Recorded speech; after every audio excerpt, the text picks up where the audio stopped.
Welcome to the Sharpe Club. So happy to have you here. A little bit past 9 p.m. on the East Coast on Monday, which means you have to listen to me yap about stuff. It's the rules. I make them and I enforce them. I am authoritarian when it comes to what I want. So yes, I'm only libertarian when it comes to what you want. But what I want, I am libertarian. I'm authoritarian, so you must watch me. But today, we are talking about something that I think is very interesting. We're talking about the ideas of money and ownership, property and happiness, and all those things. And I think we're all talking about it, probably not enough. I think we talk about it probably even more. And I have with me a very interesting panel, a panel that I think you will all enjoy. And if you don't, please lie to me and tell me that you enjoy them, even if you don't. I'm bringing on first an author and marketer, that a man who I love and adore, the man himself, Dennis Consorte. How are you, sir? I'm doing well. What's going on, Larry? I am trying to make things happen, but I have someone else here who is super cool. He is an author and he's an activist. The man who goes by AKA Bitcoin Zay, Isiah Jackson. How are you, sir? Doing amazing. Thank you for having me, brother. That's what I wanted to hear. And then the one, the only, a fellow Bronx native, a very funny woman. You know it is because literally her Twitter sign is Leonarda is funny. So clearly she is. Leonarda is here. How are you? Hello, I'm doing great. Happy to be here. Excellent. So I want to start this conversation with a kind of a broader question or broader topic, and that is the economy in general. A lot of people now are complaining. It's hard to make money. It's hard to make money. Is it actually harder to make money, or are we not hustling enough? And it's a serious question because a lot of people are talking about, remember you probably saw that thing about that one young woman on TikTok who was talking about time blindness. Did you hear that one, right? She said, oh, you're laughing because you know you heard it, right? Oh, I can't go to work because I have time blindness. So you got to somehow make sure you can help me out because I can't come on time to work. So are we too lazy or is it harder? You know, people complain about how difficult it is to find a job. And yep. I feel like that's the wrong question. It's not about finding a job. It's about finding purpose. And maybe you can get that in a job, or maybe you can get that by building your own company, or maybe you can get that through gig work, but it takes some time to figure it out. And I feel like the journey is the most fun. So yeah, but hold on. Now that's it. Does purpose have to be business? Couldn't purpose be my kids or taking care of my grandma or getting a cool girlfriend or boyfriend, whatever, right? Could that be your purpose, or do we have to find purpose through getting cash? Yes, it can be found in other ways. And if you find it through getting cash, it's even better. I like that. I'm with you on that one. So many hours working. Most people, what do they spend? 8, 12 hours a day working, sometimes more. Some of us don't even sleep. So if you're going to spend so much time working, you might as well enjoy it. It might as well feel like something you care about. Now, you don't have to get purpose through work, but if you can, I think it helps. Look, I literally came back from a 5-day trip upstate New York, came back today, and like an idiot, I'm in here with you guys. I should be sleeping, but I'm here with you guys. I did 9 stops in 4 days, drove my ass off, took my daughter with me, met probably 50, 60 people on my trip, and I'm back again. But to your point, Dennis, I do find purpose in that. I do. I do. It's true. Yeah. So Leonarda, help me out here. Where is he right, or is Dennis full of crap? I think he's full of crap.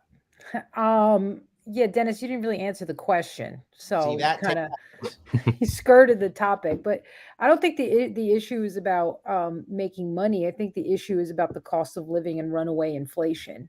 That's what I think. So I think because there are all these service jobs that are paying, I see it all the time now. They're paying like $17, $18, $20, $21 an hour, and they can't get people to do it. And it's like, well, right. that seems like a lot of money, right? I mean, that's pretty, when I was in college, that kind of hourly rate was unheard of. If I found a job paying me $20 an hour, I was rich. Right. Okay. But, I was living with my family, so no rent, right? They're feeding me. So that's fine. If I had to pay for all of that stuff on $20 an hour after taxes, that's not enough money. So if people aren't working those jobs, it's because it doesn't make sense. Like in terms of their investment of time and what they're getting back, it doesn't make sense where that money's going to take them. And I do think we have crazy inflation. I think anybody who says we don't have inflation isn't looking at the facts. I mean, if you just look at the price of gold from where it was, let's say, 10 years ago to now, that will be a really strong indication of how much our dollar has dropped in value. Hold on. Are you talking about gold and the dollar? Yeah. So awesome. You are now my new best friend. Outstanding. Well, yes. people should look at that. I mean, it's crazy because the price of gold and its correlative to the dollar was pretty stable for a really long time. And then, they got off the gold standard, of course, in I think it was the 30s or whenever FDR did it. Is that when they forced that? Because I know that FDR at one point kind of confiscated people's gold. FDR They took got the off the gold cash, and standard. then Nixon put the final in nail in the 33, coffin yeah. in 71. Okay, so they got off the gold standard in 71, and then you watch the price of gold and the dollar just completely part ways, and you're like, okay, yeah, something's going crazy. And then you go back and you look at that time and the way people were living, things were not as costly. And the other thing that I think is a huge problem is how much we rely on debt. That wasn't a thing, in the 50s, 60s, and 70s. If you wanted a car, you had to pay for it. There wasn't a loan that you could get. I am really going to stop this show and give it to you, Leonarda. You got it. You got this show. I'm walking away. Nicely done. Well, that allows people it allows people to charge a higher price for things because they're like, well, you just get debt and you'll pay for it. And everybody does it. So we can all get in on this boat together. And then you have the skyrocketing prices of homes and cars that don't even correlate with people's salaries. You're talking about the Fed. And I want to bring Isiah in because Isiah said something in one of his recent videos that really affected me. Isiah said, and you correct me if I'm wrong, I'm going to paraphrase you, so you tell me if I'm wrong here, Isiah. You said something like, the families that own the Fed banks have so much money that Forbes couldn't even count it. Did I kind of get that right? Yeah, pretty much. Yeah. It's so many words. If people look at the Forbes list and think that's the richest list, that's not even close. We haven't even accounted for the Vatican. We haven't discussed anything about the money in Swiss banks overseas. You can't actually quantify. We're in the quadrillions at that point. And I like that you brought up gold, Leonarda. And if anybody wants to look up what's happened since we went off the gold standard, it's a website called WTF happened in 1971. Look at that website, and it's like 40 or 50 charts that shows that the separation you're talking about, because we didn't have anything to rely on, which sort of led to, how deep I am in Bitcoin. Once I saw the reason for it is because there's got to be some sort of system that is inversely correlated to the dollar, because I agree with you. It's not how much money you make. And I'm in the tech world. I think it's very easy to make money. It's how much you can keep. And right now, most people, their savings are getting killed by inflation.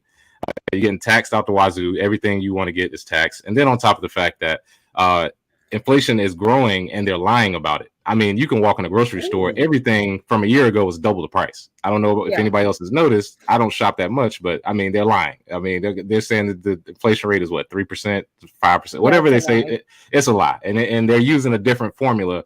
The old formula from the 80s, if they used it, would be somewhere around 17%, I believe, last time I checked. So 17%. Yeah. And they're not going to use that formula ever again. Because it's too. I wouldn't if I was them either. I don't like that. I wouldn't use it either. I don't blame them for that. Consumer price index has gone berserk, and I love that.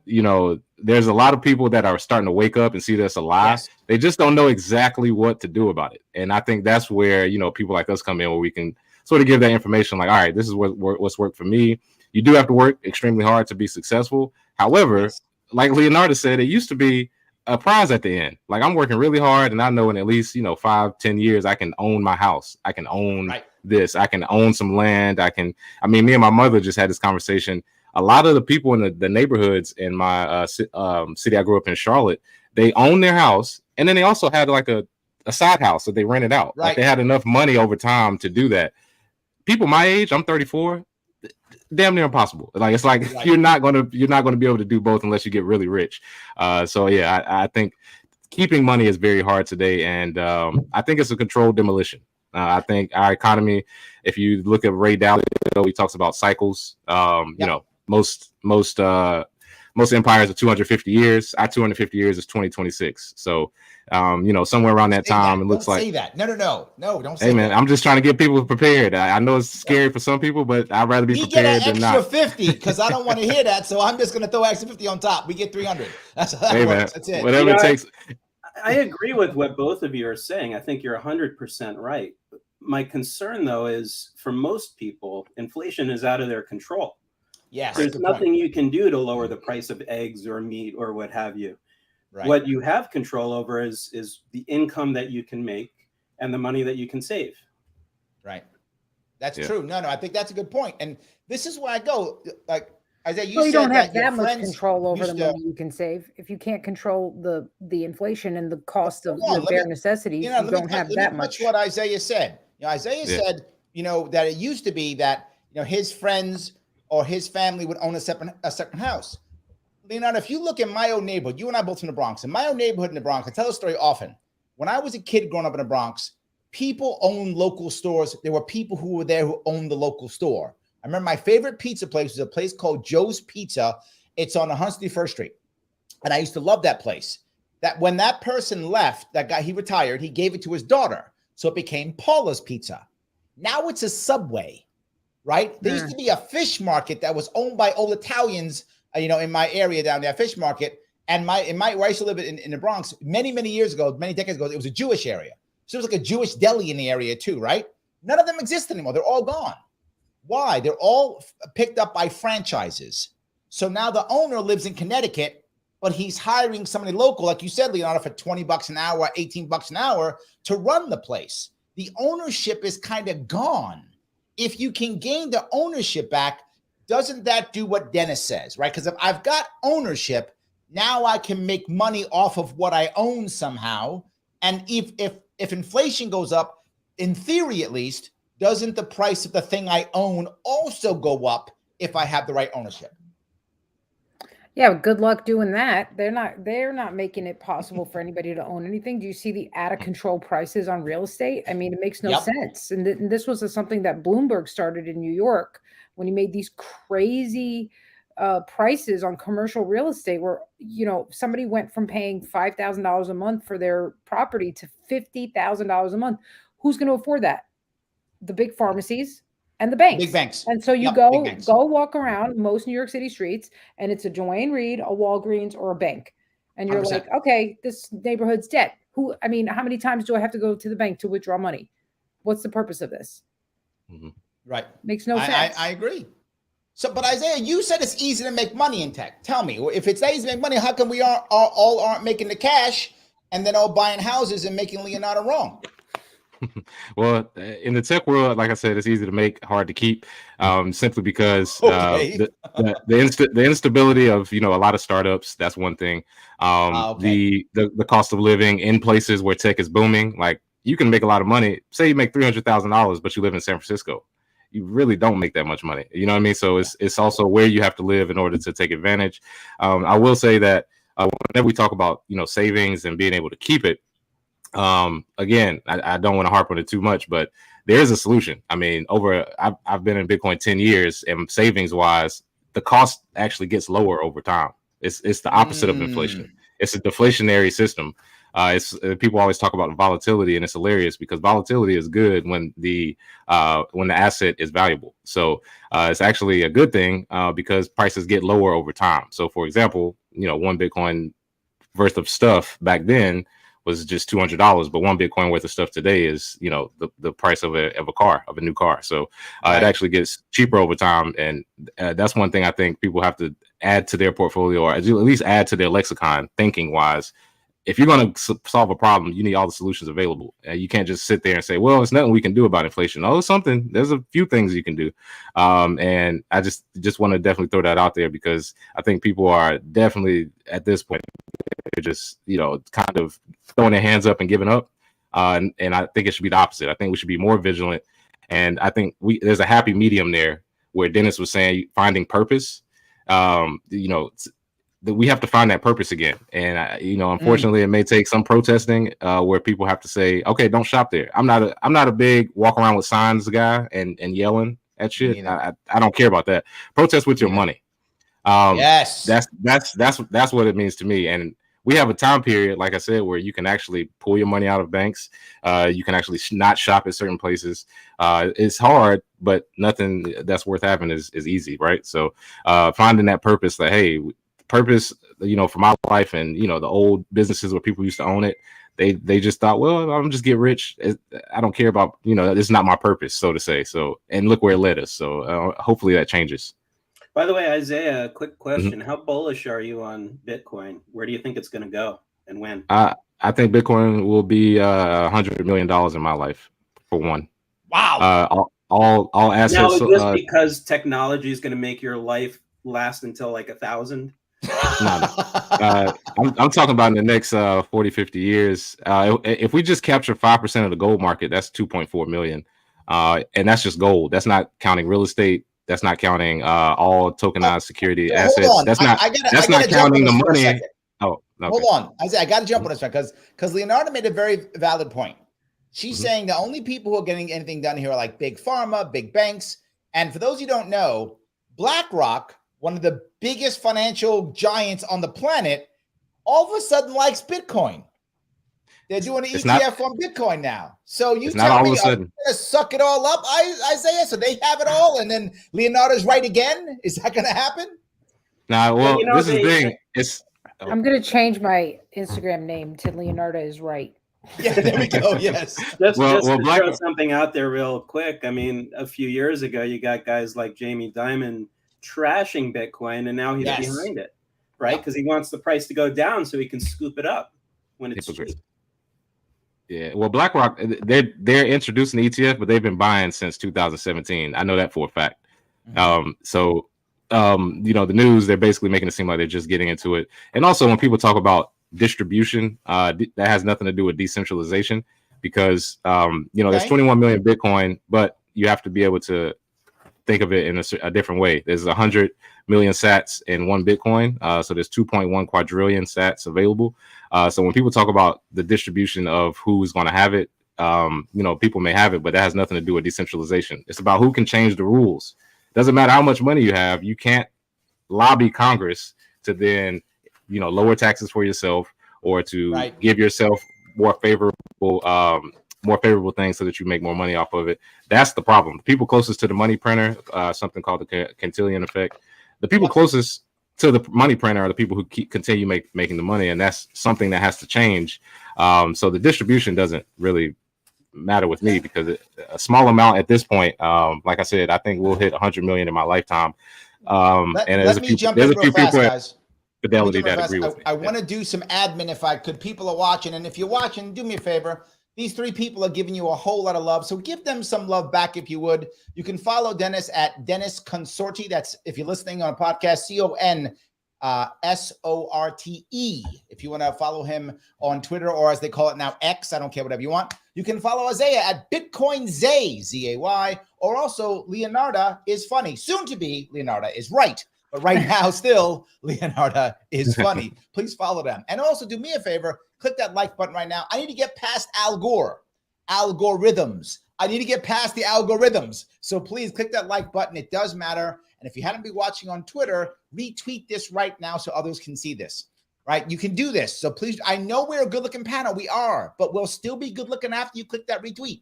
So retweet it right now and do so. If you haven't been watching on YouTube, you can always get your chat to the front by clicking on a super chat and super chatting me there if you like. Let me grab a couple of comments if I could before we move on. A bunch of people are popping up here.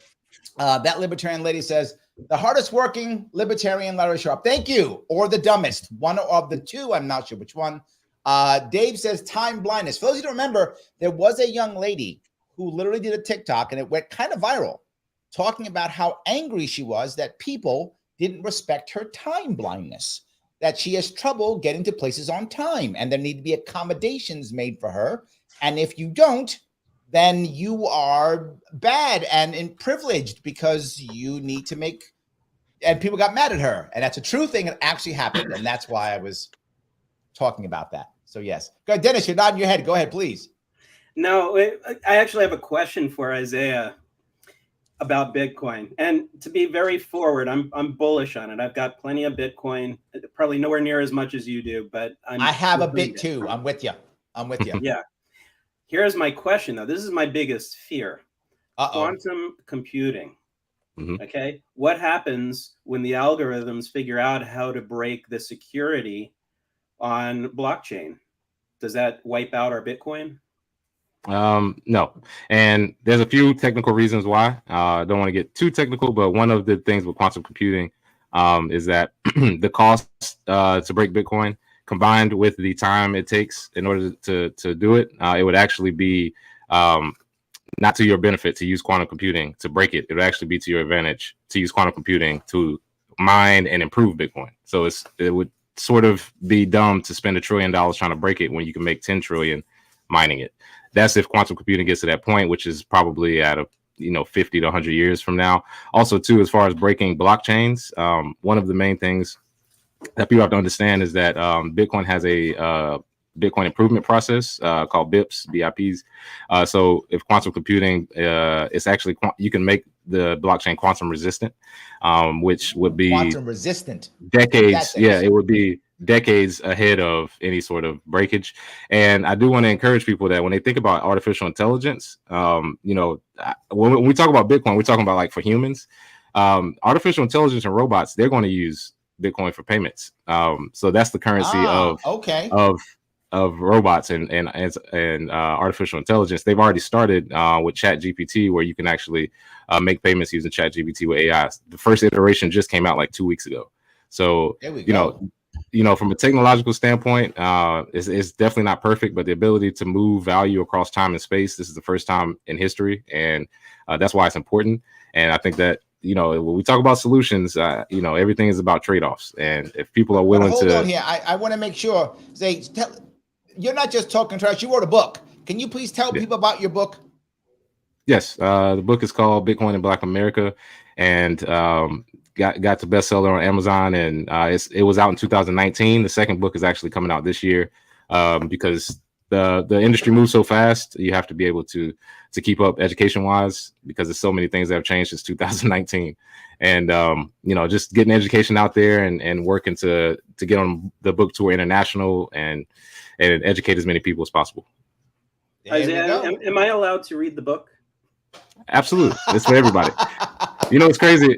What's crazy is the solutions that are in there, like 80% of the book is for everybody. I mean, I address certain things in the Black community just because there was nobody talking about it. But and plus the media, they kept trying to make it like it was just crypto bros, and it was just like crazy, the white guys with sweaters and talking about Lambos and to the moon, and I was like, that couldn't be further from the truth. So that's the only reason I am going to make myself the self-appointed emperor of Black people, and now I've just done that, and I have now authorized both Dennis and Leonarda. You may read that book. I've just done so. Read it. Yeah. You now have it. I'll send you some free copies. I need your book as well. There we go. All right. Listen, in woke America, we're only allowed to associate with people of our own kind. Don't you understand? But I just gave you. I'm the self-appointed emperor of Black people. I've just made it okay, Leonarda. I know you were worried. To you because you're some kind of Puerto Rican, and so it doesn't fit with who I'm supposed to listen to. I don't know. I've decided who I am. I just did it. I self-appointed myself. It's just done. Oh yeah. You don't need any DEI to read this book. You'll be all right. It's all good. all good. I like that. So let me ask. Patty says, according to the census, the annual income needed to live comfortably in New York is $95,000. Now that's across New York. That's a lot of money. That's not New York City. Correct. That's not New York. That's New York State. Yeah, New York City. I was going to say New York City. That seems a little low.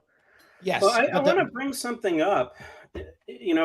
When we were younger, and I'm a little older than most of you, except for Larry. He's older than me. I think I got you guys beat on the age thing. I got you on that. A little bit. When I got out of college, I had this useless degree, and I made peanuts. So I went and I got a roommate, and I busted my ass, and I learned some new skills so that I could make more for my time. And it's terrible that inflation is here, and it's terrible that it costs $95,000 a year to live in New York. But that's out of your control. What's in your control is, you know what? Okay, how can I cut costs? Do I need a roommate or 2 or 3? Do I need to move into the burbs or somewhere else? What can I do within my control? And then what skills can I learn so that I can improve my income? You know, there's so much on the horizon now. AI, like Isiah was mentioning, this is big. It's going to completely transform the way that we work, the way we communicate. True. All of that. You got to be ahead of the curve. Yeah, hold on one second before you go there. Joe did something brilliant. This is for you, Isiah. Black Bitcoin matters. There we go. Just want to make sure you had that. Go ahead. Appreciate it, Joe. Dennis, I get what you're saying. I do. But there's a big but here. There's 2 of them, I think. One of them is you're asking someone who has been told their entire life that all they have to do is go to school and go to college and don't worry about debt. It'll all be okay. That there's going to be some golden thing to what was they said at the end of the rainbow is this awesome job where you're going to sit on your ass and get paid by Google $100,000 to do nothing. They've all been told that for decades. So to change that mindset is tough. And then 2, you're also asking people to pack up and move. And there are people who they can't even afford to pack up and move. And I'll go one more step. We shouldn't, and I know you're right, we do, but we shouldn't. I think this goes really to Leonarda's point. We shouldn't have to have 4 roommates to live a good life. We shouldn't, right? We could choose to do so, right? If we want to, because we really want to scrimp and save, fine. But that shouldn't be a requirement. Am I off on any of this, Leonarda? Tell me. No, we shouldn't. We shouldn't have to Airbnb our homes. We shouldn't have to Uber our cars. We shouldn't have to, you know, there's just like a whole list of things that it's insane. This is insane. It's insane. And then everybody's like, oh, well, you can do more. You can do more. And honestly, I think it's like, why? We're supposed to live in one of the wealthiest countries in the world. And basically what's happening, I think, is we're under attack by globalist neo-fascist powers that are just like, hey, we want one world government. What's standing in the way of that right now is America, because they have too much freedom, too much wealth. They're never going to submit to a one world government. Well, let's dismantle them, as you said, controlled demolition. And then you're going to need what we have to offer. I mean, they're doing it in Europe. That's what the whole, you know, UN crap was that they sold to everybody. And basically they're just totally corroding all the different European cultures there. Like, stop holding back. I'm not, you know, totally destroyed them, you know, with the whole thing with the euro and all that crap. I was like, well, you know, it was kind of cool when you went to France and they had a franc, and then you went to the UK and they had a pound, and then you went to Norway and you didn't understand what they were saying because they're weird. That was cool. Also accurate. And they're just like, well, let's just group them all together. And I just think it's total crap. And I think it's not going to result in anything. Well, that's we have good. Someone who agrees with you. This is Anna Genesis says, haven't you heard of Agenda 2030? Klaus Schwab says, well, yeah, you'll own nothing and you'll be happy. You will eat the bugs. You will eat the bugs and you will enjoy them. They tell us this to our face and everybody's like, oh, I guess not. And I'm like, no, they're telling you what they're going to do. They're psychopaths. Oh yeah. Yeah. You gotta be a psychopath to look at billions of people and say I should be in control of what you're able to do. I mean, that's ridiculous. Insane. You gotta be a psychopath to think that. And Klaus Schwab and his ilk, you got the World Bank, the IMF, the WEF, you got, you know, I mean, you can go through all of them. Council 300, we got the Pope, we got however many powerful people that are against you total. I would think they're probably somewhere around 10 to 20,000 people versus 8 billion other people who are just sitting there on our hands, just kind of looking at them like, well, please, I hope you all don't do this to us. When in reality, I think it should be more of a F you. Which is insane. There's no way we're going to let a few families and a few inbreds try and tell us exactly how we should all live our lives. I like that. A few inbreds. I like that because they're inbred as fuck. Sorry, I don't know if I can curse. So Leonarda, you can swear all you want, my dear. You say what we can. Oh yeah, well, whatever you want. You're good. Leonarda, I agree with you on a lot of what you said, except for anything that's going to get me in trouble since it's on the internet and it's. Oh, that's everything I say. Everything I say will get you in trouble. So you might as well disagree. Here's my question for you, and anyone who knows me knows that I'm very active politically. I've worked with Larry and other people quite a bit to try to buck the system, but we have to use all of the tools we have available, right? Fight the system, support small business, all of that. And do what you can do to survive and thrive as an individual. In reality, Leonarda, this question's for you. Like, do you see any point in time where we can actually reverse this trend? I know it's a big question. No, I don't. I think people are too lazy. Everything's so nice. What are you talking about? I go to Starbucks and order a triple soy macchiato latte and then walk out and go get a donut or whatever the hell else I want. There's no incentive. Only hungry people fight. Don't you understand? People, they're not hungry. They're fat and they're lazy and they're sedated. But no. I got to push back on this. Our revolution was not from the hungry. Our revolution was the middle class. The French Revolution was the middle class. The South African Revolution was the middle class. Now, the Russian Revolution was the poor. That's true. Well, no, that was a psyop. You're talking about the Bolshevik Revolution. Yeah, I'm saying that was total trash. But if it's not for the poor, it's the middle class who revolt because they have something to lose. That goes back to my ownership piece. Okay, you want to fight back, you have to have middle class. Why did the black population of South Africa break apartheid? It wasn't because of our embargo. It was because the black middle class, right? As they gained more money and became middle class, they pushed off apartheid. In America, why did we push off the British? The white middle class, right? The middle class is what pushed people up. I think people fight when you're middle class. And this is kind of to Zay's point. If we push everybody down to being poor, nobody fights. It goes down. Yeah. If you push everybody down to being poor, you 100% will not fight. Because I know, for example, when COVID was happening and I was in my New York neighborhood, which is predominantly poor in immigrants from like third world who are just used to not having rights. You go into the grocery store and they were just the most severe enforcers of wearing the mask. Yes. And I remember thinking, like, don't you understand that this is against you? And you have no concept that you're just like turned against somebody who's actually on your side because you're so used to being under the thumb that you're like, oh no, but the big bad scary agent from the government is going to come in and check and see if we're wearing masks, right? So that to me was like the clearest sign that I was like, oh yeah, if you don't have any money and you don't have any, and you're used to never having rights, of course. And I do think, in terms of going back to my global theory, that's what they're trying to do around the world, is impoverish these countries, make people get used to not having any power or any say. And then when they present their one world government solution, it's like, well, what are you going to do about it? Right. Yeah. Right. Yeah. Right. So well, go ahead, you gotta, Isiah. Yeah, you gotta blow everything up so you can show up with the solution, though. That's why I think he does not mean physically. And NSA agent who's listening, he means that figuratively, not literally. I think he's saying they're doing that. I mean, they have to do that. That's what I mean by a controlled demolition. Yeah. And that he's joking. He means it figuratively. Agent who's listening. Yeah. I know I have at least 2 agents listening to me at any given point. So just making sure they know. It's all good. Since Leonarda brought us I made my peace with God. I'm ready to go. Since Leonarda brought us into conspiracy land, let's talk about CBDCs and FedNow. Yeah.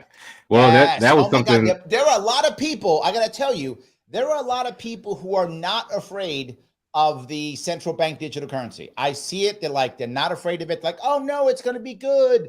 They think it's going to be good. I am These are the same people who took the vaccine. So you are correct on that, 100%. I am very concerned, and I think it's going to happen. My concern is, are they going to somehow outlaw in some way all other currencies? That is my worry. If they don't outlaw all other currencies, I'm still worried, but my level of worry goes down if they're not going to outlaw other currencies. But if they outlaw the currencies, look, to everyone who knows Bitcoin, you can't really outlaw Bitcoin. You can, but you can't stop it. So all you'll do is, when they target you, if you have it in some way, they put you in jail. And that is my concern. I'm sorry, I went a little bit long. Isiah, go ahead. Touch this. Well, yeah, with FedNow, just starting last week, and I've been talking about CBDCs for about 6 FedNow for the audience too, because most people aren't going to know. Yes. So FedNow is a system between banks and their settlements where they'll use quote unquote blockchain technology in order to settle their payments instantly and for lower fees, basically giving themselves more money. But what it does is it puts your money on that blockchain, and so that they can view and that they can see all of your purchases. Basically, they can control what you buy, when you buy it. They can install carbon credits. They can install travel bans and digital IDs as well. And another thing that just came out today, actually, WorldCoin, which was created by Sam Altman, who I think is definitely opposition at this point. He helped create ChatGPT, and as woke as the AI is on ChatGPT, Sam Altman can only be an enemy at this point. But with WorldCoin, they have orbitals where they take a scan of your eye and they get your biometrics in order to give you some free cryptocurrency. They give you a worthless shitcoin in exchange for all of your data and information. And that I think is part of the CBDC system and the FedNow system that is starting now. And when it's all sort of implemented, which I learned about this maybe back in 2008 when the crash happened, when I was in college, stayed up really late watching a lot of YouTube videos, watching this, and to see it come to fruition, I always thought to myself, we're not going to let this happen. You know, humans are not going to just sit back and let it happen. And then I lost all hope after COVID. I was like, it's a bunch of weaklings. Yes. They've literally made you all just scared of everything. You take anything the government or media says, I mean, and you take it like it's you know, God's word, and that you should just do exactly what they tell you. And I hate it because at this point, I really do think most people, they choose convenience over freedom. They'll choose. Let me touch That's what I said. Because the three of us, Dennis, Leonarda, and me, we all live in New York City. So we saw what happened during the lockdowns. I do not live in New York City anymore. Don't diss us yet, Leonarda. You still that's why I don't live there anymore. Let me just tell you why I don't live there anymore. I don't live there anymore because I realized that the people in New York are mindless sheep who've just been totally hypnotized. You're taking my thunder. They're hypnotized. I was gonna say that we all saw taking my thunder. All right. Anyway, we all saw during the lockdowns how in New York City it was insane, and they talked about this. The talk. Oh, we're New York strong. We were New York weak. Literally, what happened at 7 p.m. every night, people got out on their windows and clapped for all the people who were locking them down. And I just thought to myself, this is next level Stockholm syndrome. This city's finished. I agree with you, Zay, and I know why Leonarda left, but I'm still trying to keep you as one of us, Leonarda, anyway. I don't care. But that's why I left. That's why I left LA. I was in LA when it first started, and I moved to Miami because LA was ridiculous. I was like, you all claim to be the most gangster city of all time. Yep. The home of the game, and everybody was still masked up and trying to. I mean, people would yell at you from across the street for not wearing your mask outside. And I was like, you mean to tell me you can't survive air? You can't survive from oxygen? Get out of my face. What the fuck are y'all talking about? So once I saw that, I lost all hope in humanity, and I started going more towards the save yourself and your family and anybody that, you know, that's close to you. Because it used to be, to me, I always thought, you know, American spirit, we're going to stand up against it. And it just all fell to the wayside for me. After COVID, that was the test, I think. And the next big one that comes, people are just they're gonna run towards it, because if people can't eat and people can't pay their bills, and then somebody comes with some magical solution in the form of CBDCs, I think they're gonna give a lot of it away for free. Like they're gonna do an airdrop, or they're gonna do UBI, and they're gonna say, look, we can pay your bills for you, and you don't even have to work that much. Yes, that's gonna be the UBI. Yep. Yeah, and as excited, and I have to say, in the Black community, I was so ashamed that so many people were happy with $1,200. And they were just like, oh, yeah, we got $1,200 and yeah, we love it. And I'm like, really? They gave you $1,200 to live on for the next 3 years. Congrats. That's how much you cost. It's $1,200. That's how much you cost. Yeah. And I just hated it because it's like at this point, I love that Leonarda is as vigilant. Like I feel like a lot of us should be, is because you have to see through it in order to know who you're fighting against. Most people don't even know who they're fighting against. They think it's their next door neighbors. They think it's the guy at work or the lady down the street. They don't like. Forget all that. You have these psychopaths. Like I said, it's only like 20,000 of them. Like I said, all told, that are basically making rules for everybody. That's the most frustrating part, is that you have your neighbors who I knew for years treating you like you're the enemy, and you're like, I'm trying to help you. Don't you understand? I'm not a freaking threat. But because they're watching this news, which is just hypnotic, constant hypnotizing. CNN had a death count on every day. Had a death count. Remember that? Crazy. Oh, Yeah, but it was all bullshit. First of all, their death count, they were just making up whatever the hell they wanted for that day. And then what it does is it hypnotizes people to go, yeah, that person next to me, they're carrying a deadly virus. Yes. And I'm like, I had to make this joke where I'm like, my two neighbors who turned on me were both gay, and they're like, you're carrying a deadly virus. And I was like, excuse me. Nice. So let me bring this piece up. Someone once asked me, they said, Larry, aren't you worried that one day they're going to have the white vans that come by and grab you and go, you're an enemy because you're infected or something, and take you away? I said, I'm not afraid of the white vans. And they said, why? I said, I'm afraid of my neighbor who called the white van. Yep. That's who I'm worried about, because there's more of us. Yes, there's more of us than there are them. But when they're on the opposite side, then there's more of them than there are us, right? And that's my worry. To your point, Leonarda, my worry is the people around me who will literally turn on me because some guy on TV told them to. They're there already. They're already there. Yeah. They're already there. They're everywhere. That was the good thing about COVID. You could see who was who, and you found out who the real ones were. And I'm still friends with the real one, because we found each other. We were like, oh, you. And then we were like, oh my God, them, they're on the other side. We would have never known. We would have never known, And now that's it. There's no going back. I cannot go back. All of those people who turned on me, out. And I was friends with them for years. And I was like, can't trust you. Let me, if I could, I want to grab a quick super chat. This is Daniel Donnelly. Thank you, Daniel, for the 99. Dennis Consorte's the Menge. What's the Menge? Meng. What's that? It's my Mexican heritage. There we go. Yes, he is the Meng. There we go. I love it. Perfect. You are now Mexican. I love that. Awesome. I guess you're not the emperor of Mexican people now? That's fine. It's totally fine. Whatever it is.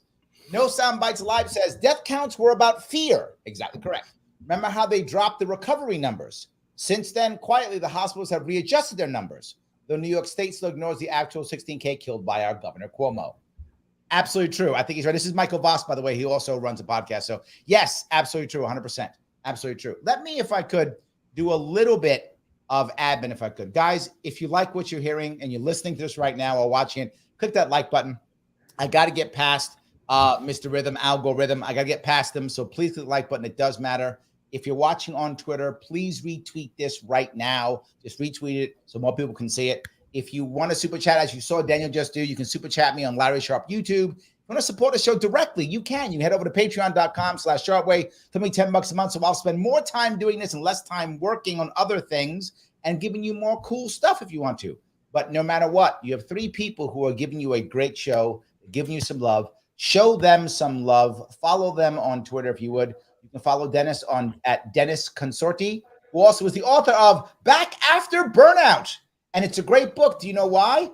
I have a chapter in it. By default, it is now a great book. So yes. Also, please follow Isiah at Bitcoin Zay.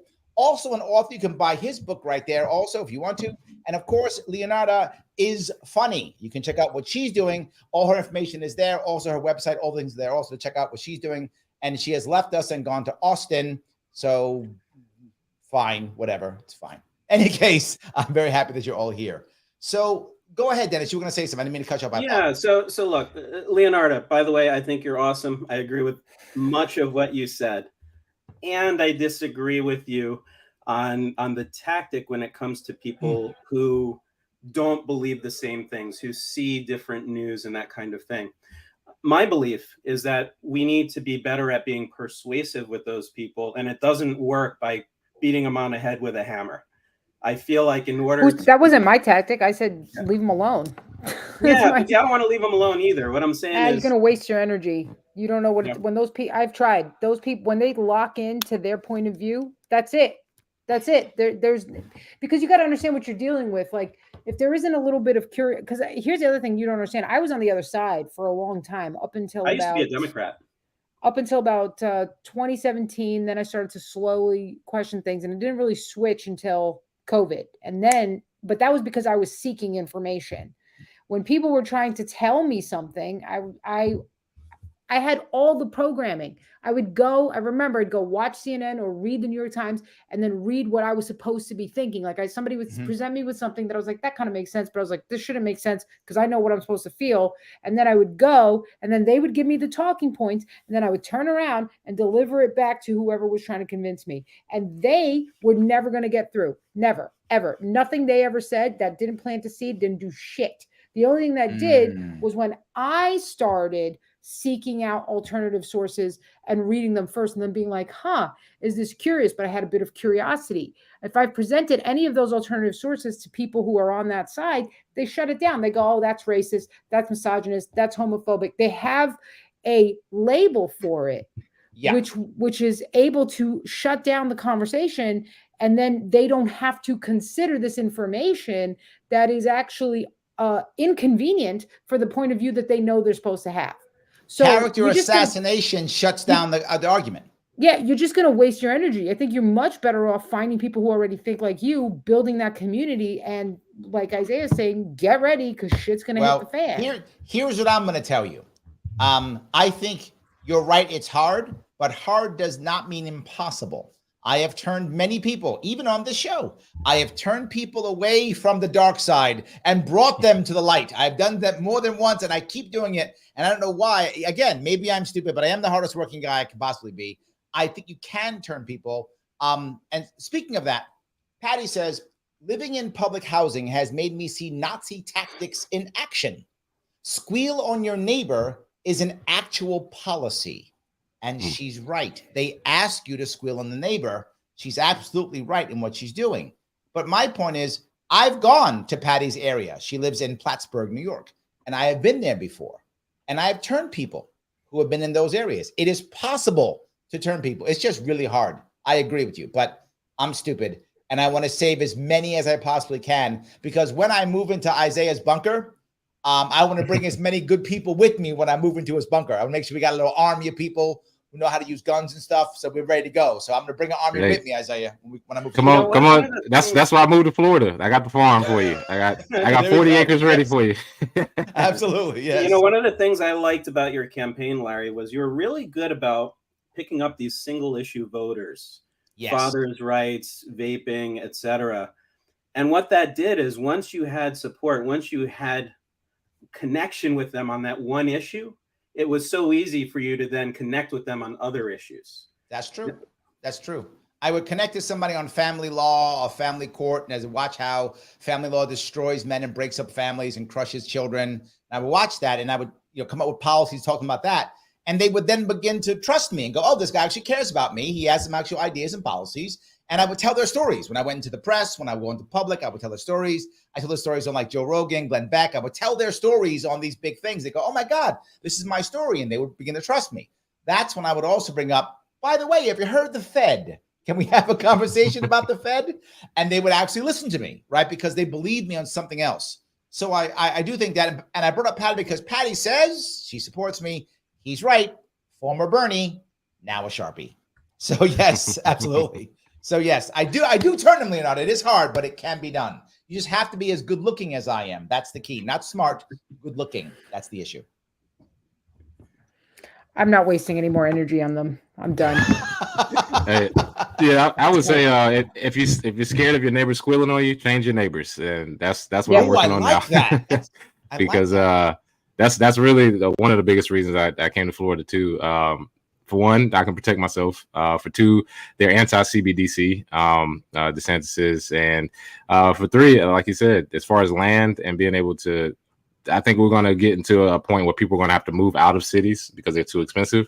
And we're probably going to return back to like multi-generational housing where you have the grandmother, the mother, and the kids living in the same area. Yeah. And I think that's actually a positive. And, like you said, fathers being in the home and family being around each other, different people working together. That's one thing I'm working on the farm that I have, building tiny homes so you can have that privacy, but at the same time, we all work and grow our own food because that's another big issue, having our own water source, having livestock and animals, all of those things I've been working on diligently since COVID started. That's basically all I've been working on because as much as I am in the tech you got to live in the real world. And I definitely see a future where people are leaving big cities. They can't afford to be there. And it's probably worse for you anyway if something bad happens. I actually brought that up back in 2020 of March. I did like a series, like 6 videos on what was going to happen with COVID. And I made all my predictions. And one of those predictions was what you just said. I actually said that people are going to start moving out, and there's a chance for an actual renaissance back out in the suburbs and rural areas of America if we do it right. If we don't do it right, it's going to be a bunch of city people ruining the areas. If we do it right, then we can actually have a renaissance out in those areas. To your point, I knew that was going to happen because the cities had to begin to fall apart, because the value of a city goes away. And I see it in New York. In New York City, the reason why it could be a communist state and people still live there is because the opportunity was so great and the payoff was so amazing. It was a mecca for the best talent in the entire world. People don't know this, but 1/3 of New Yorkers, New York City people, aren't born in the country. Another 1/3 aren't born in the city. That means people would flock here. Talent and money would flock here. But you're exactly right, Zay. Right after COVID, when the lockdowns happen, for those who don't know this, if you live in New York City and you're wealthy, you have more than one home. You have one often in New York City and then one someplace, or multiple, but at least one more someplace else, whether that's Jersey Shore, Colorado, Florida, Connecticut, someplace. All those people went to the second home. And they still made tons of money. So now they're saying, why did I have that place in Manhattan? Why am I living in New York City? No way. And they're not coming back. New York State has lost $20 billion in 1 year due to migration. And to your point, Zay, a lot of that came to you in Florida. A lot of that came to Florida. And and a lot of it's not going, a lot of it's not going city to city. Some of it is, like people are going to Austin, that is happening. I bet where you are, Leonarda, a lot of people probably come from California, is my assumption, from Austin. Yep. Yes. Yeah. It's a great time to do it. This is the best time to do it because, you have the natural part where you can be, out in the country and open space. But we just proved that kids were learning remote. People were working remote. We have access to all of the great technology. This is the time to live out on a farm in the middle of nowhere, because as long as you have the internet and the Wi-Fi, you can pretty much do everything you're doing in the city. And most people don't go outside anyway. So, that's the thing that I think if we combine those two.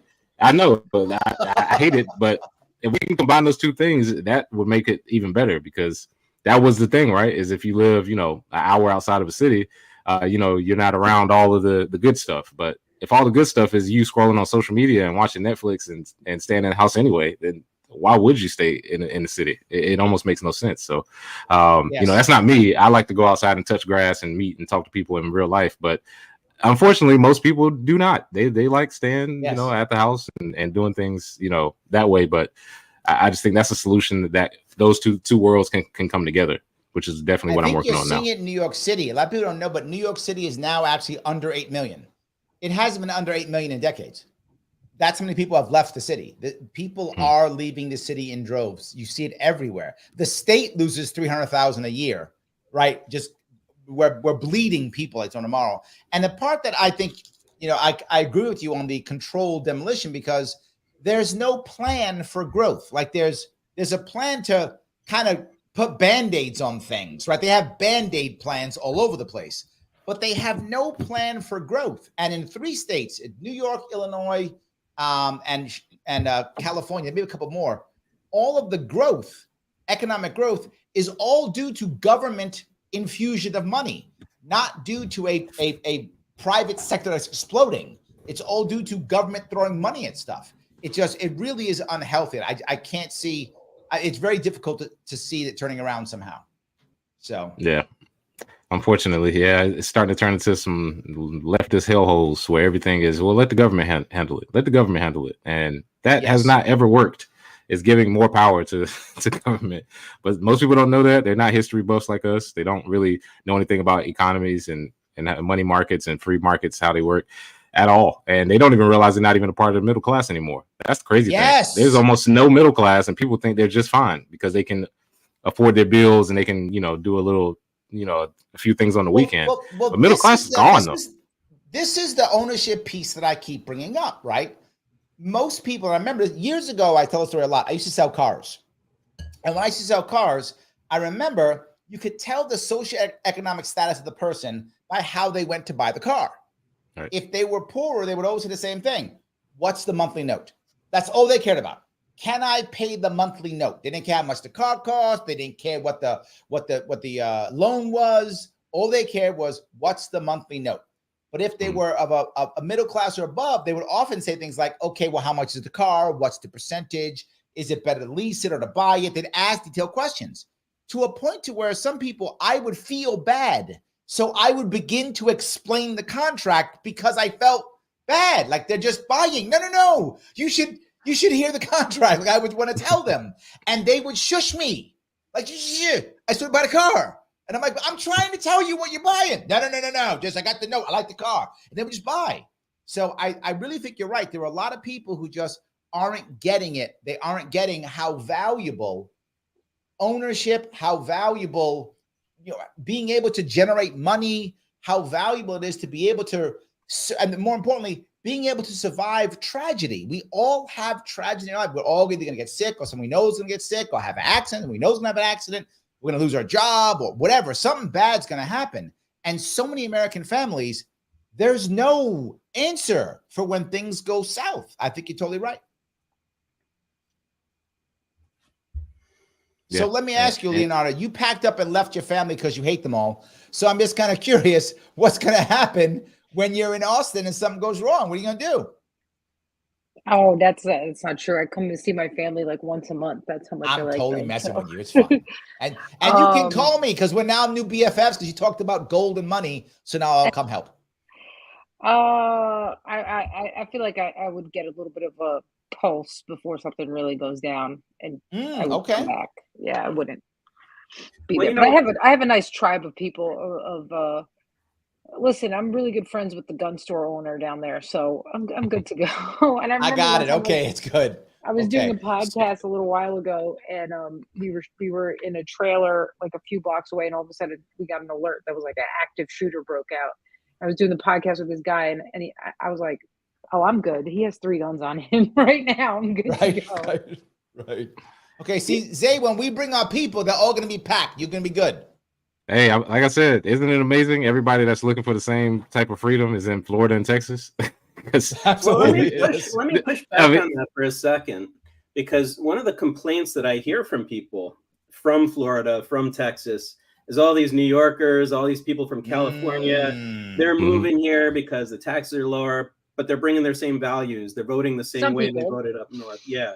Yeah, there were a lot of people who came there because they were looking for the freedom. Like I'm a comedian in Austin, Texas, and there are some comedians who are dumb and woke. And yeah, I mean, the other day I was doing a joke and somebody got offended because I said fag and I said libtard, and I was like, "Where are you from? Why don't you go back to where that was, where everybody feels nice and safe?" Okay, this is not, what the call was for Texas. It was for being able to say whatever the hell you wanted. So, and you're a fellow comedian, like you're supposed to be on the line of defense against the crowd. What do you think they like you today? What are you going to say tomorrow that they don't like? Dummy. No, you brought up a really important part here, which really bothers me. I was at Freedom Fest last week. Dennis was with me. And there was a woman on a panel that I was emceeing a panel. A woman by the name of Siboney said that she's trying to use art, right, in general as a way of moving people. And she said what she sees in art now, and I would include comedians as artists, right, art in general as a whole. What she sees now is so many artists self-censoring, exactly to your point. Right? They're I don't want to say the thing, but if we do, this hurt my heart when she said it, because I'm like, art is supposed to be pushing the boundaries. Art is supposed to be moving us forward. And if we're censoring art, we're in trouble.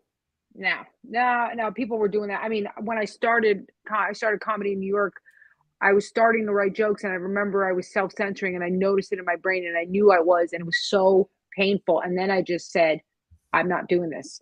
I'm not going to do this if this is what I'm going to do. And even in New York, I started making jokes about the Transformers that you can't talk about. And the crowd would just turn into like rabid animals. And I was like, you know what? Don't care. Fight me. You want to fight me? We'll fight. I don't really care. but there people self-censor, and so when I go on stage, a lot of the time, some of the other comedians will be like, "You're so extreme, you're so radical," and I'm like, "I'm actually just telling the truth, and you're a pussy. So how about you get it together, or don't do that? What are you gonna go on stage and talk about juice? I had my juice, and I don't like, but like that's not. What are you doing? It's uninteresting. It's so uninteresting. It's so boring. I don't want to watch you. Nobody wants to watch you." Well, then somebody like me or some of the other people are like, another point here. Look at the writers' strike and the soon to be, if not already, I think actors' strike. I think the actors are striking now. Yeah, they're striking because they want to be able to use their image in perpetuity if they generate. No, I get it, but my point being, people don't really care because so much of the current art has been garbage. It's trash. Yes. So we're like, they're striking and who cares? Like they don't, not because we think they're wrong. I think most people think that what they're trying to fight for is probably good, right? You don't want people to use your image without you. I get what they're fighting for. I think there's more reasons, but no one cares about them. No, I think there's more reasons they don't care about them. And that's because the way that actors and these entertainers have been like almost as if they're the aristocrats of this, and this is the common people. Now they don't understand that they're just highly paid puppets, and that in the scheme of things they're easily disposable, just like any one of them. But because they're higher up on the chain, because again, I'm a conspiracy theorist, I think there's chains of hierarchy. I think you've got the, like Isiah pointed out, you have the families that own the Fed. These people are in charge. Okay. They don't care. They don't just own the Fed here. They own the central banks across the world. So those are the people that are in charge. And then they run all of these little organizations that control everything. So there's only two major news media sources that everybody gets their news from: Reuters and AP. Every single thing you see comes from these two places. And then who owns these two places? The same families that own the Rothschilds. Oh my God, what a conspiracy. Just look at the evidence. It's right there. Okay. So then they control the thought process that everybody gets to see because they pump out the same stories across 1,000 different channels. But hold on. Those channels you're talking about, though, a lot fewer people are watching those channels than ever. I mean, but hold on a second. The major channels, maybe a couple of million people a night watch. Maybe. You get more. Joe Rogan gets more than they get. Freaking okay, but at the end of the day, everybody, the mainstream of what everybody figures out is verifiable comes from these places, and people still look at them as they're an authoritative source. And then if somebody sees, here's the other thing that you have to understand: if somebody sees the same story printed from seemingly 10 different news organizations, it builds this level of truth and veracity versus if you just knew, wait a second, that's not 10 different organizations, that just came from Reuters. Right. Everybody would be like, well, it's still one thing. But because you have the illusion that it came from 10, it starts to verify itself, and it's just crap. They even told us they do this. There was somebody, I forgot who worked in the news, who said, yeah, what you do is you have somebody print out the story, and then you have the media talk about the story that was printed out, and then you have somebody else talk about that. And now all of a sudden, I use this to my advantage when I was running for office. Like I knew that all the local papers, it's the same writer. So I'd get the one writer to write me a story. He'd write it and then put it in 6 different papers under different pen names. I used to do that stuff when I was running for office. I was 2018. Most people are too busy, renting their apartment to 3 roommates and renting out their car on Uber and trying to make ends meet, that they're not going to think about this. They don't want to pay attention to it. And they're like, please just leave me alone. I'm just trying to eat. Okay. And then you got these clowns that work in Hollywood who are like, I'm so much better than you. And you're like, you don't understand that the people in charge, you're a poor peasant still. Oh, you have a couple $1 million? Good luck. All right. Okay. Hold on. Now I got to walk down the road here then. If we're going to go down this road. This is doom and gloom. It's not doom and gloom. It's a nice red pill so you can wake up and realize that these people are not on your side. You're black pilling us. You're not red pilling us, Leonarda. You're black pilling us. Come on now. Come on now. I don't feel black pilled. I'm pretty happy, and I just do what I want now because I know it's all fake and gay. So I just hey, Leonarda, can I say one thing? As somebody who lived in LA for 6 years, And as smug as these people are in Hollywood, so because I lived in Beverly Hills, and these people are so smug, and they thought that their lives were so much better just because they were on TV a few times. I actually am glad to see this happen. Some of them need the smack. They need the smack in the face of reality that this is not guaranteed, and the propaganda that you all have pushed out in Hollywood has damaged a lot of people mentally, to the point where, like Larry, you were talking about family court and fatherhood. Yes. A lot of that propaganda that comes from the damsel in distress and the perfect prince that saves them. All these women that watch Disney growing up or whatnot, they think that's what their life is going to be. That's a lot of that came from the propaganda from Disney. The same thing with how different groups of people ethnically are perceived. That came from Disney and from a lot of these Hollywood. So I'm with Leonarda. Some of them need to be smacked in the mouth. They need to not have an income. Betrayed us. Yeah. Because have you all been following this Sound of Freedom story on social media? Yep. Do you think there's something there as far as an alternative to Hollywood? Like, are they starting something or not? Well, it's already. I think it's already started. The problem is that what people perceive as popular is coming straight through Hollywood and the same media from the same companies like Leonarda already described. What's happening now, though, is that the quote unquote famous directors and famous actors, they're leaving to do their own projects, and they're being funded by individual people, and they're starting to decentralize the media, and which is great, because I would love to get my news from 15 actual different sources rather than 2. And the same thing with movies. I would rather see movies made by people who make the movie they want to make, and not this, bullshit that we've seen over the past 2 or 3 years, where they're trying not to step on toes, and you can't even win an Oscar unless you got a disabled person, a midget, a black person, a woman, and whatever else. You got to have all of that just to qualify for an Oscar. Yeah, they got to get them all in the same person. I think they should get one black disabled female midget, and then just hit all of their. All at the same time. And whoever that is going to be the richest actor, act they of all time. Don't assume their genders, okay? Do not assume their gender. I called them an act they. Okay, good. Okay, now we're good. Who knows? Okay. But whatever they have to do, like I said, the smugness of these people. Because I was consulting a lot of these people, with Bitcoin back in the day, and just their attitude about life just pissed me off. And I work with people that I don't like all the time because I'm in business. I'm a businessman, but it's just at some point I was like, you all have to get hit with reality that your ability to not afford a $50,000 a month house is not the reality of 99% of Americans. Like they were so warped. And I think it's going to hurt the actors first, but that is just sort of collateral damage for these big. So now what I'm hearing is there's hope. What I'm hearing from you, Zay, is that there's actually hope that if we, but it has to get worse. It has to get worse before it gets better, and I think that's Leonarda. I'm white pilled. See that? I'm white pilled after all. Larry, smoke a cigarette, watch the show. Enjoy it. Go find the indie movies you like. Find the indie comedians you like.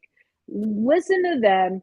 Enjoy the dismantling of these freaking leprechauns who came up here selling us a bag of tricks, thinking that they could just take all the money and don't care about what happens to regular people, just as long as they got to be rich and famous and celebrated and worshiped, and just be like, looks like the bill has come due. Because nobody gives a crap. After we watch them get on Instagram and sing a song about how we all have to imagine and come together and take a freaking vaccine that nobody understands, we're all like, you guys are all imagine was terrible. Puppets full of shit. So guess what? We're done with you. Okay. But there's a problem here, though. There is a problem here. And the problem is, while right now the 4 people on this podcast are doing okay, right now, there's literally tens of millions of Americans who are going to suffer as this begins to be broken down and are suffering now. Tens of millions of them who are going to suffer horribly, who aren't going to be able to either move out of the city or go hang out with the cool people in my fake bunker here, or any of those things. Not going to be able to do any of those things. And that is my worry, right? And I'm trying, and maybe I'm banging my head against the wall, Leonarda. Maybe you're right. Maybe I'm banging my head against the wall. But to Dennis's point, it does give me purpose. And I do get up and I do travel every month and I do go do things and do crazy things because I'm trying to draw as many people out. I'm the guy who is going into the matrix and I'm still trying to bring out the people, even though the agent is trying to shoot me, right? I'm still trying to bring people out of the matrix. I'm doing my best to pull people out of the matrix to the best of my ability. If I only get 5 or 10, I'll take it. But I'm hoping more people will pull more people out of the matrix. Maybe I'm nuts. I'm prepared to be nuts. I think the people that are going to be, that you're going to pull out of the matrix were already looking for you. Anybody who's buried their head in the sand, they're going to need to face the harsh reality. It's the only way some people actually wake up. That's it. And there's nothing you can do about it. And none of us know. We don't know what the timeline is. It could be 10 years. It could be 50 years. We don't know. I thought it's isn't there a thing I called? think we got 7. We got 7 years. It's Agenda 2030. 2030. Thank you. That's what it was. Agenda 2030. There we go. I'm behind the times. I thought it was like Agenda 21. We're up to 2030 already. Wow. 2030. Oh yeah, China pushed it forward. They were like, we need to get this done now, expeditiously. Let me ask you. Let me ask you guys. Let me ask you guys something. Let's say, imagine a kid.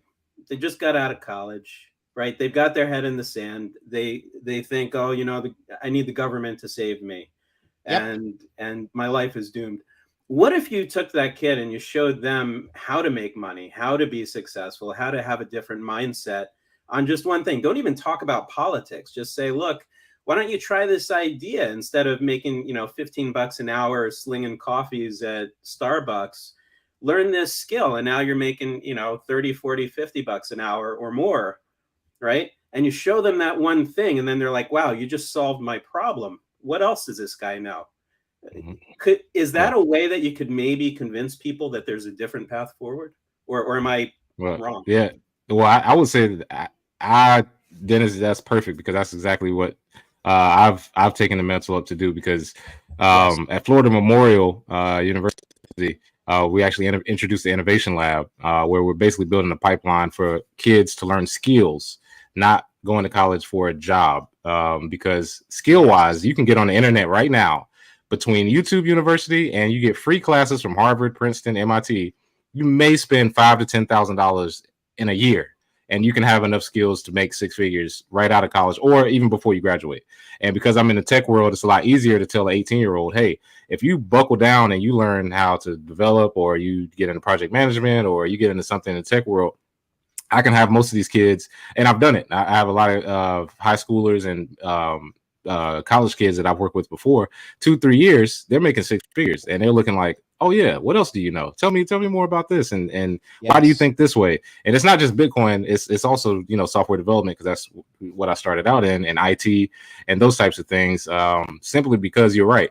If you can get the younger generation, if you can get them out of what I call indoctrination station, which is what colleges are right now, and you can say, hey, forget all of the other crap. I will say it's a lot easier with dudes because they're really focused on making money. And it's less of how they feel. College is not. They're just like, college is not made for men anymore. College is made for women now. No. That's why I said it's a lot easier to convince them. Like, man, forget college. Yeah. You need to learn a skill. That's what you learn a skill. You work really hard at it. I can guarantee you'll be fine. Forget what they're talking about with statistically and this might happen and there's no jobs. There's always jobs because there's always a market for something. So I've definitely started that with Florida Memorial University. Implemented some curriculum stuff at FAMU as well as Florida State, and we're trying to get it all over the state of Florida.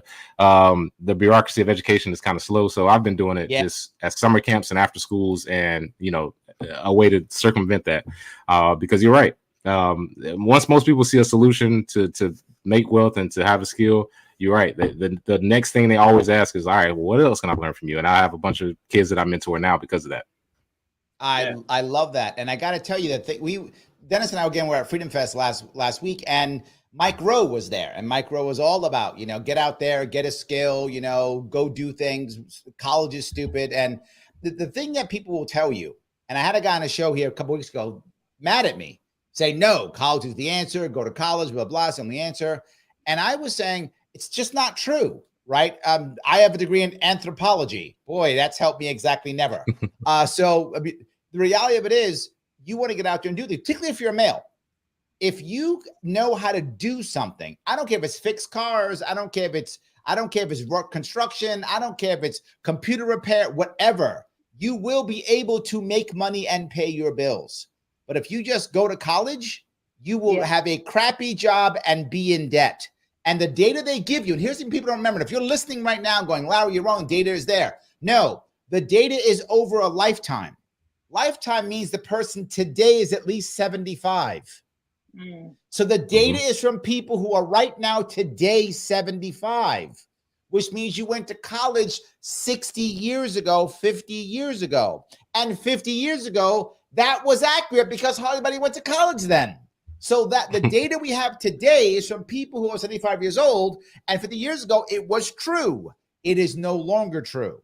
The data 20, 30 years from now is going to change everything. The only exception is, and this is so far true, usually because of prison, by the way, is if you don't graduate high school, you're in trouble. But most people don't graduate high school because either if they're a female, they were pregnant. If they're a male, they're in jail. So that's why the high school thing matters. Most people can graduate high school relatively easily unless you're a female pregnant and you're a male or in jail. I'm sorry, I went off a bit long, but I wanted to make sure people understood that. I'm basically just kind of putting an exclamation point on what you said, Zay. You're completely correct. So let me grab a little bit of admin one more time if I could. Guys, if you're watching, please click the like button. Like it. It does matter. I know I bug you all the time because it matters. That's why I'm bugging you. And if you're watching on multiple, some of you watching on 2 different screens, click like on both screens. Both of them. I need all the likes I can get.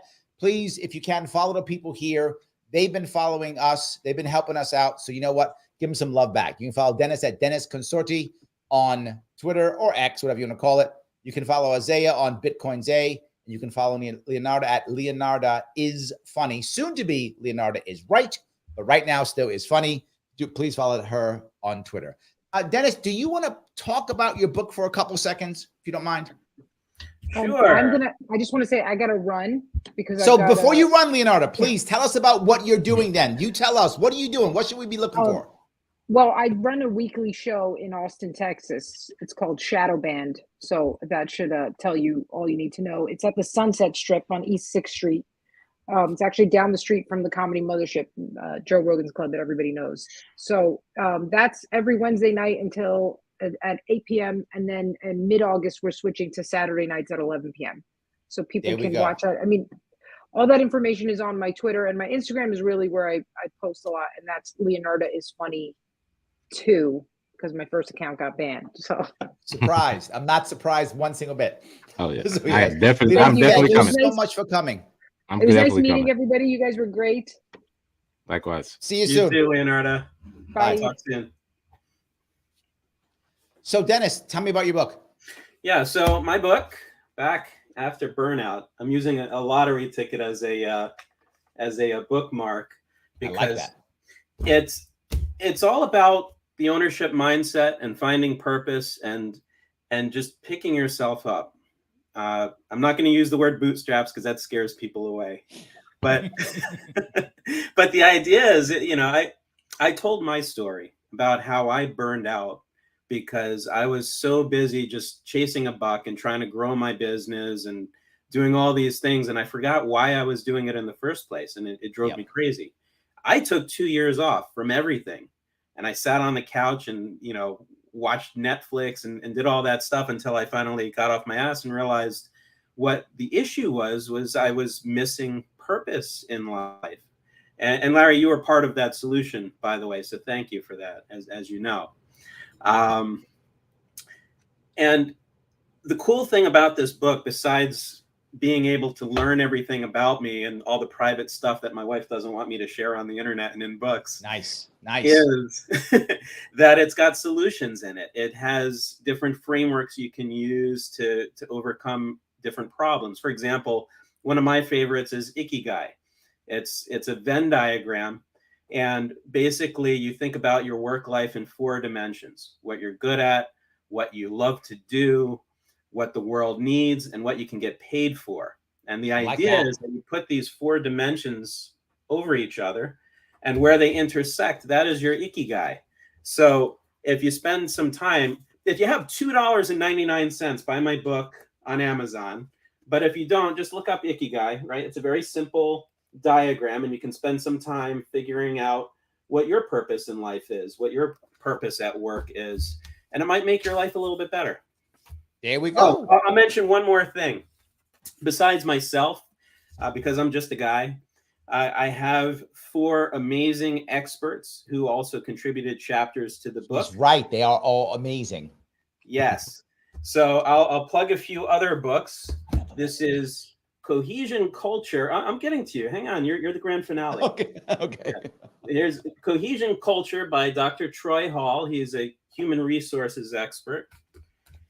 This is Pre-Manipulation by Dr. Kevin Hogan. He's a persuasion expert. And I don't have the physical book, but I'll show you my Kindle of Just Listen by Dr. Mark Goulston. Great book. Yeah, it's an amazing book. I'd highly advise you to read it after you read mine. There we go. Perfect.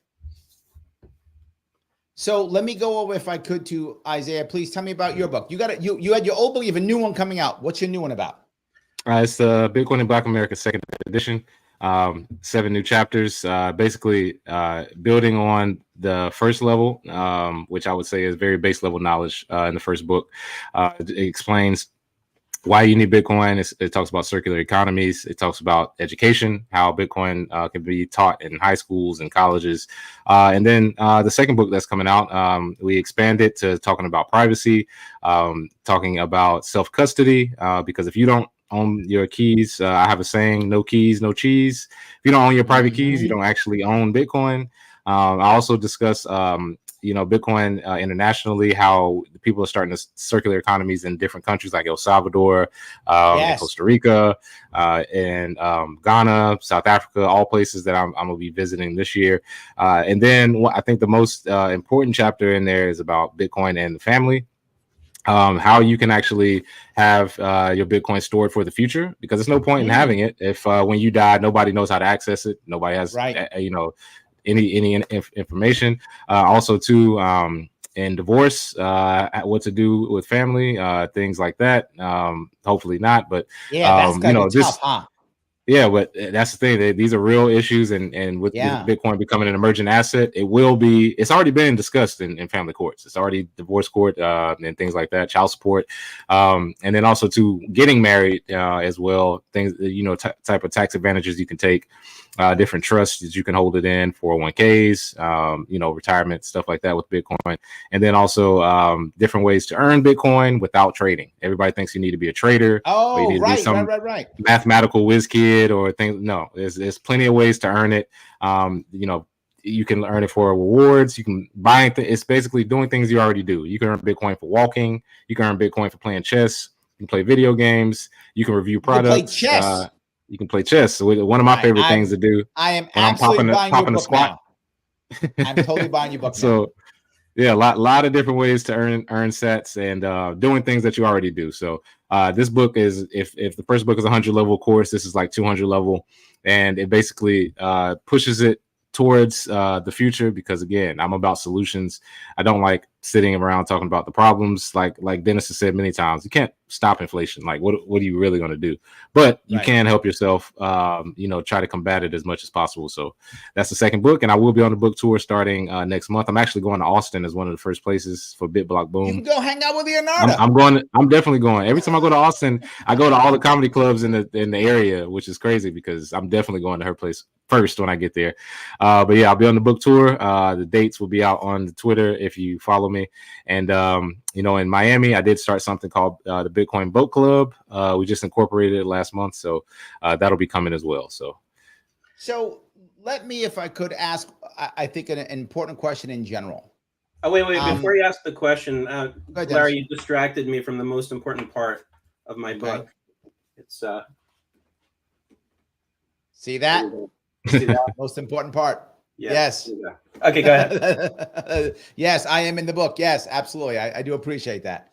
But the piece that I want to bring up here is when it comes to central bank digital currencies, Isiah, does your gut tell you it's as bad as I feel? I feel like it's really bad. Or do you think we have an actual chance of somehow defending against it with other currencies? What's your gut tell you? Yes. So I think CBDCs are as bad as you think. And I have a chapter. I have a chapter. It's literally called "Fuck the Banks" in the first book, and it's part 2 is in the second one because it is as bad as you think. Again, these people are psychopaths. They really think that they should be able to control you and your money and everything you do just based off the fact that they can print the money and give it to you. So all they're doing is a digital version of what they have now, so it's easier for surveillance. And I think that people, when you look at your options, you have the CBDC, which we know is controlled, and they're going to try and control most of it, or you have something like Bitcoin or gold or silver or other cryptocurrencies that you can use. Because again, I'm a freedom maximalist, not necessarily Bitcoin, but I think that is the best way to give yourself freedom. And you don't really have a choice. You're either going to choose one or the other, and you have to be vigilant about it long term. And I hate the fact that people don't take it serious. Honestly, Larry, I think people think about CBDCs and they're like, oh well, it's just something the banks are going to do, and it's going to look beautiful. They're going to have great user experience, great user interface. It's going to be easily accessible, probably through an app or through your phone or through your Apple Watch. And they're going to say, hey man, you just scan it and everything is great. You get cash back rewards, and they may lower taxes. They're going to spice it up. But the central bank digital currency, the CBDC, as somebody just asked, that is going to come, and I think it is going to be pretty bad to start. The problem is that it's unsustainable in what I believe the future will be. And I think that people are going to push back once they realize they're going to put the poison in the candy, but we got to start educating people to not take the candy to start. So there's a new thing. It's called Bitcoin V1 or Bitcoin something or other. Like there's a chain coming off of Bitcoin. I don't know the details of it.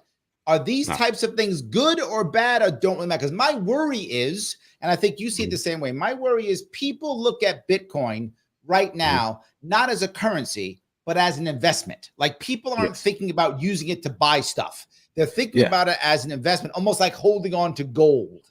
That's kind of how they think. How do we get Bitcoin to be a currency, or is that not an issue? Well, it is. And I think that we are very privileged in America to have a relatively stable currency. But I have people that work in Nigeria, that work in El Salvador, Barbados, people in Venezuela. People in Venezuela are risking their life to use Bitcoin for payments. So we are in America. We're lucky enough to have a relatively stable currency, right? So money has 3 steps. It starts as a store of value. It moves to a medium of exchange, and then eventually a unit of account. We're somewhere right before the medium of exchange era. And the reason why medium of exchange era is coming very fast is we have the technological ability to do it now with something called Lightning Network. Lightning Network, no matter what they say about other cryptocurrencies, how fast they are, how speed, that doesn't matter. The components of a blockchain for it to be successful, the only successful blockchain is Bitcoin. Because you need 3 components. You need scalability, you need security, and you need decentralization. And again, decentralization is not based on how much Bitcoin is in different wallets. That's distribution. Decentralization is based on who can make the rules. And because all of us, all 3 of us and anybody watching can download the Bitcoin blockchain as they're watching, bitcoin.org. You can go there and download it right there, and you can verify your own transactions.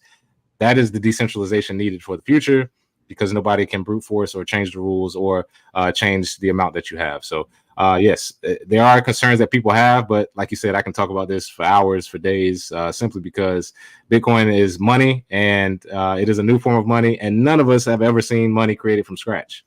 That's the thing. The Federal Reserve was 1913. So unless you're over the age of 110, you don't know a world outside of the Federal Reserve fiat currency bubble that we've had, basically, and fiat currency is down 99%. So it is what it is. Someone told me something which made a lot of sense to me. They said, don't trust a currency that has a CEO.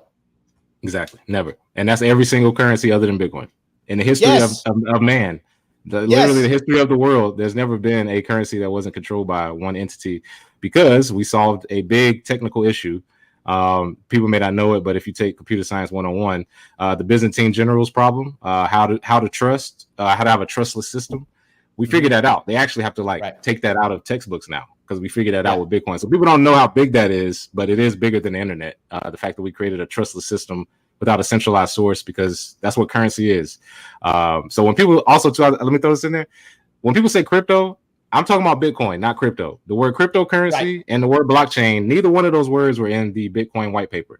Those are marketing schemes that have generated 20,000 new cryptocurrency token NFT blockchain bullshit. That's all fun and games. It's fine. It's sort of like in the traditional markets. Let's talk about real estate, and then somebody's trying to bring you to the casino. It's like, okay, I can go to the casino. Probably gonna lose your money. You made it big, but you're probably gonna lose your money. That's the difference. Right. It's like, so do want to make that iteration, because people, they'll put up crypto all the time and say, "Oh, you're talking about crypto?" No, I'm talking about Bitcoin. There's a difference. Got it. So okay. Make sure people got that. I love that. All right. Well, guys, I want to say if you like what you saw, please click the like button, and please do me a favor. If you like what the people you're talking to, then please follow them on Twitter. Follow Dennis Consorte, Bitcoin Zay. And Leonarda is funny, as she left, but she's still funny. Even though she left, she's still funny. And for those of you who have been watching, thank you so much. I appreciate it. Guys, thank you so much for coming today. I will be back on tomorrow, my radio show, Sharpe Wave Radio, 1 p.m. Tuesday. Please watch me then. And I will also be on again with believe it or not, a Monroe County legislator will be on my show. I'll be interviewing her at 7 p.m. on Wednesday. I will see you all